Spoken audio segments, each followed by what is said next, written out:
Form 1 Chapter 10 perimeter dan luas, tapi boleh jadi dia masuk dalam SPM Paper 1. Jom kita tengok. Soalan macam ni dia kata ini adalah cuboid yang mana mempunyai dua permukaan bentuk segi empat sama. Segi empat sama kat sini, segi empat sama kat situ.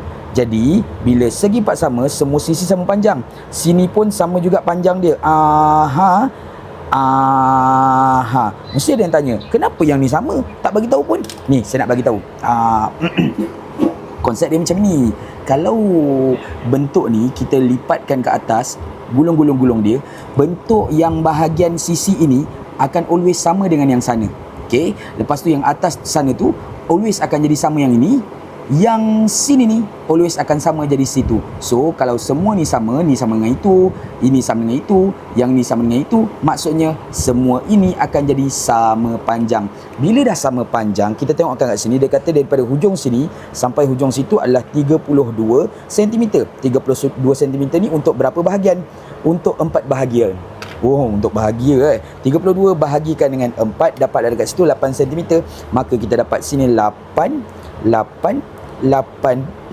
dan sini 8 juga.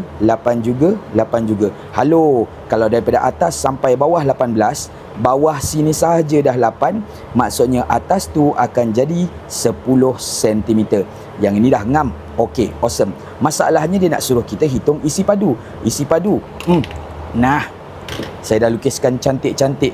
Bila dah dapat kat situ, tapaknya adalah 8 kali 8, tapaknya adalah 8 kali 8.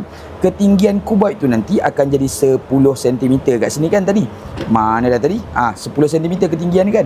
10 cm. Jadi sebabkan ini bentuk kuboid peri pula, dia punya isi padu punya formula akan jadi panjang darab lebar darab tinggi. Panjangnya 8, lebarnya 8 dan tingginya adalah 10. Nah, masukkan 8, darabkan dengan 8, darabkan dengan 10. Sampai sini. Tekan je lah kalkulator. 8 darabkan dengan 8, darabkan dengan 10. Nanti kita dapat jawapannya akan jadi 640 cm kuasa 3. Yap, tengok jap. Mana jawapan kita ni? 640. So ini akan jadi jawapan akhir kita. Yap. Settle.